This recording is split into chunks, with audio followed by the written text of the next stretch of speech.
버텨내는 용기.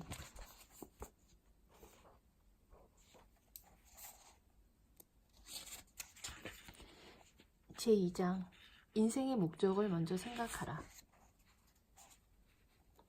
우리가 사는 세상은 똑같지 않다. 우리 모두가 동일한 세상에서 살고 있는 것은 아닙니다.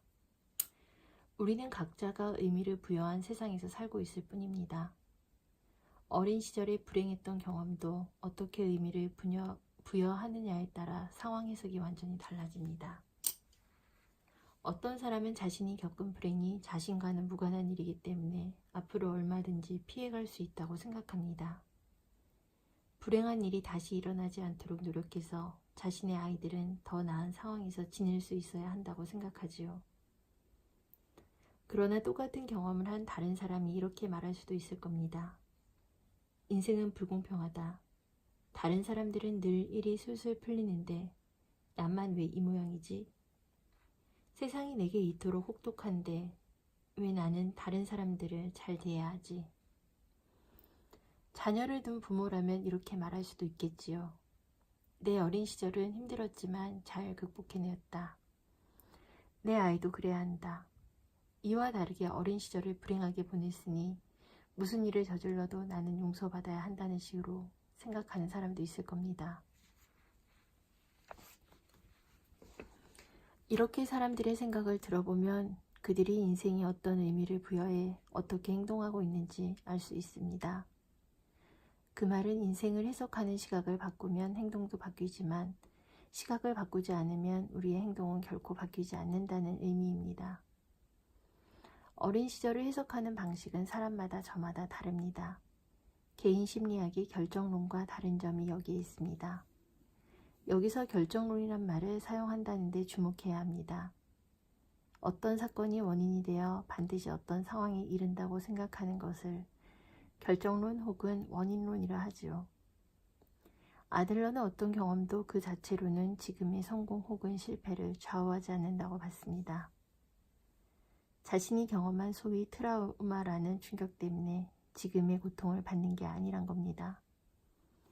다양한 경험 가운데 나의 의도에 맞는 것, 내가 받아들이기에 적합한 것을 찾아내 의미 부여를 할 뿐이라는 겁니다. 경험 자체가 아니라 경험에 부여한 의미에 따라 우리의 인생은 결정됩니다. 따라서 특정 경험을 앞으로 살아나갈 인생을 위한 기초로 받아들이면 자칫 잘못을 저지르게 될 수도 있지요. 의미는 상황에 따라 정해지는 게 아닙니다. 상황에 어떤 의미를 부여하느냐에 따라 상황이 정해지는 겁니다. 아들러는 원론과 반대되는 목적론을 지지합니다. 그는 트라우마에 관해 설명하면서 경험한 것 가운데 내가 의도하는 바에 맞는 것을 우리는 찾아낸다고 말합니다. 대체 무슨 의미일까요? 자기 목적에 맞게 경험을 받아들인다는 말입니다. 똑같은 경험을 하고서도 우리 모두가 똑같아지지 않는 것도 이 때문입니다. 저마다 다른 의미를 부여하기 때문이지요.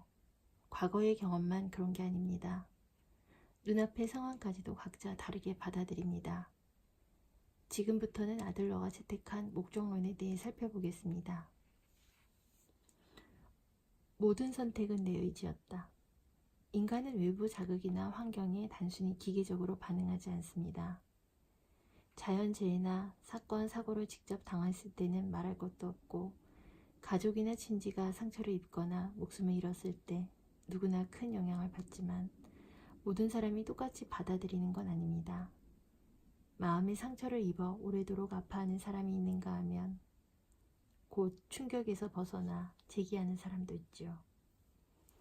결론적으로 외부 작용에 어떻게 반응할 것인가는 우리 스스로 결정할 수 있다는 겁니다. 사람은 행위자이지 결코 반응자가 아니란 말이죠. 모든 행위에는 어떤 의도나 목적, 목표가 있기 마련입니다. 왜 이 일을 했는가라고 물을 때는 행위의 의도나 목적, 목표를 알기 위해서입니다. 행위의 원인을 알려는 게 아닙니다. 물론 어떤 원인이 행위를 설명해주는 하나의 요소가 될 수는 있지만 원인이 같다고 똑같은 반응과 행동이 이루어지는 것은 아닙니다. 어떤 살인자에게 왜 사람을 죽였냐고 묻자 가난했기 때문이라고 답했습니다. 하지만 가난하다고 모든 사람이 살인을 저지르는 건 아니죠. 대화를 하다가 화가 나는 바람에 욱해서 죽이고 말았다고 말하는 이도 있지만 이런 핑계는 아무도 납득시키지 못합니다. 가난이나 욱하는 성질이 살인을 저지르게 할 수도 있겠지만 그것만으로 그 사람의 행위를 전부 설명할 수는 없습니다. 원인만으로 행위의 모든 것을 설명할 수는 없습니다. 더군다나 인간의 자유의지는 원인을 비껴갈 수도 있습니다. 어떤 행위는 다른 누구도 아닌 바로 나 스스로 선택한 겁니다. 뭔가를 선택할 때 우리는 자기의 의지에 따라 행동하는 겁니다. 다른 누구, 어떤 것에 의해 선택한 것이 아니라는 말입니다. 목적론의 관점에서 보면 화가 나서 큰 소리를 지르는 게 아니라 큰 소리를 지르기 위해 화를 내는 겁니다. 불안해서 밖에 나가지 못하는 게 아니라 밖에 나가지 않으려고 불안해지는 겁니다. 어떤 일을 하거나 그만둘 때는 그럴 만한 목적이 먼저 있고 그 목적을 달성하기 위해 그 수단을 떠올리는 것입니다. 분노라는 감정이 뒤에서 우리를 지배하고 조종하는 게 아니라 상대가 내 말을 듣게 하려고 분노라는 감정을 사용하는 겁니다.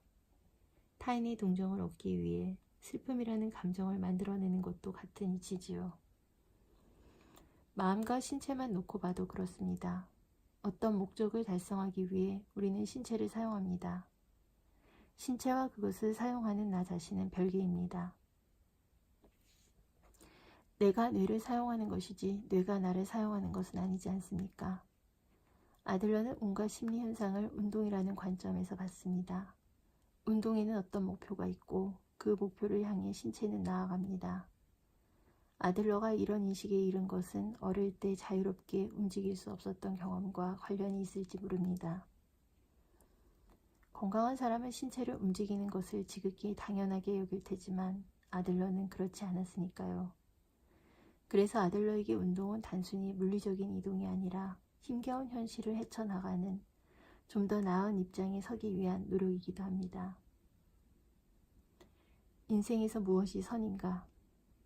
누군가 큰 소리를 치는 데는 어떤 목적이나 의도가 있고 그것을 이루기 위해 분노라는 감정을 만들어낸다고 앞에서 말했습니다. 그렇다면 큰 소리를 치는 사람은 왜 그런 행동을 하는 것일까요?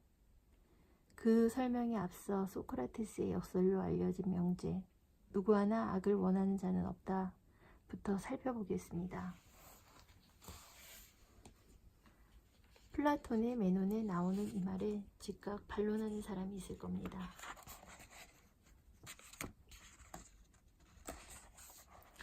그럴 리가 없다. 악을 원하는 사람은 분명히 있다. 부정을 저지르는 사람을 보라. 살인자는 또 어떻게 봐야 하는가? 그런데 이렇게 생각할 수도 있지 않을까요? 그들에게는 부정이나 살인이 선이라고 말입니다. 물론 이때의 선에 도덕적 의미는 없습니다. 그저 무엇을 위해서라는 의미만 있지요. 살인이 나 자신을 위하는 행위인지는 좀 더 따져봐야겠지만 적어도 사람을 해치던 당시에는 그것이 나를 위한 것, 즉 선이라고 판단했을 수도 있습니다. 살인 같은 극단적 예는 제쳐두더라도 지금 먹어서는 안 되는 간식도 마찬가지지요. 치료나 다이어트를 위해 철저히 식이요법을 해야 할 사람이 허기를 지우기 위해 뭔가를 양껏 먹는 것은 결코 선이 될 수 없습니다.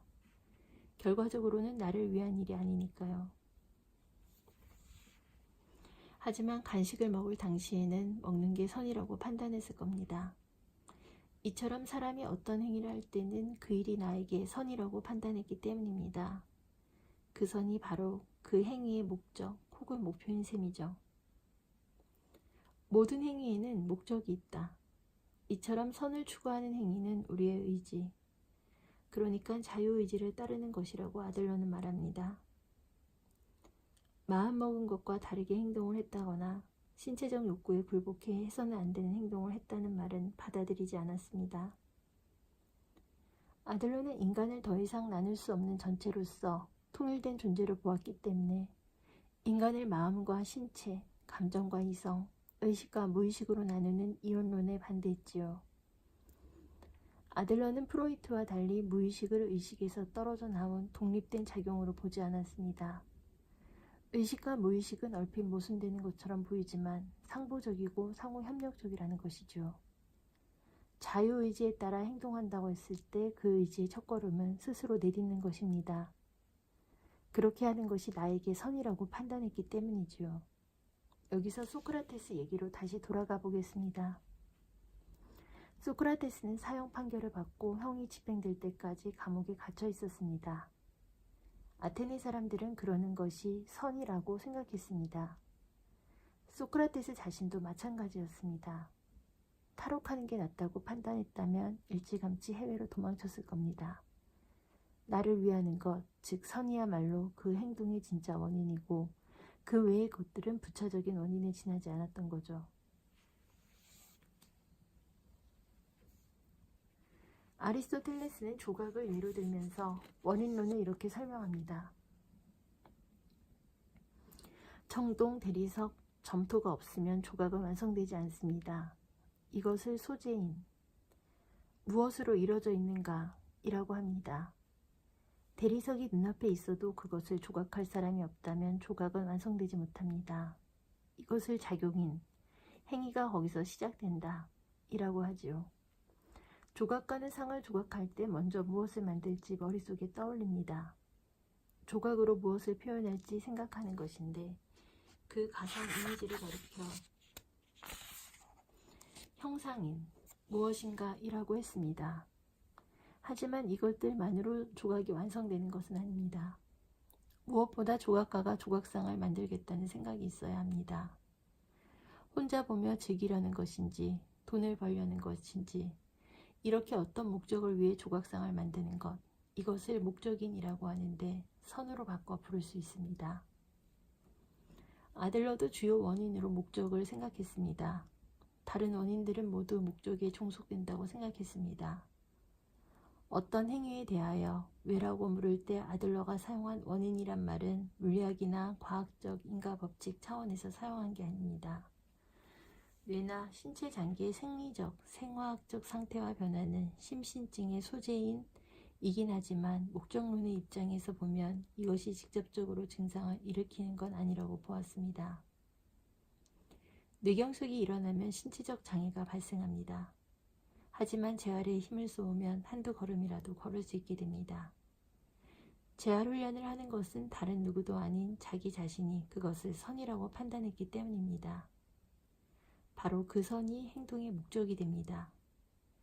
며칠 밤을 새운 탓에 더 이상 공부를 할 수 없다고 생각하는 것조차 그것이 선이라고 판단했기 때문입니다. 비록 나중에 후회하게 되더라도 말입니다.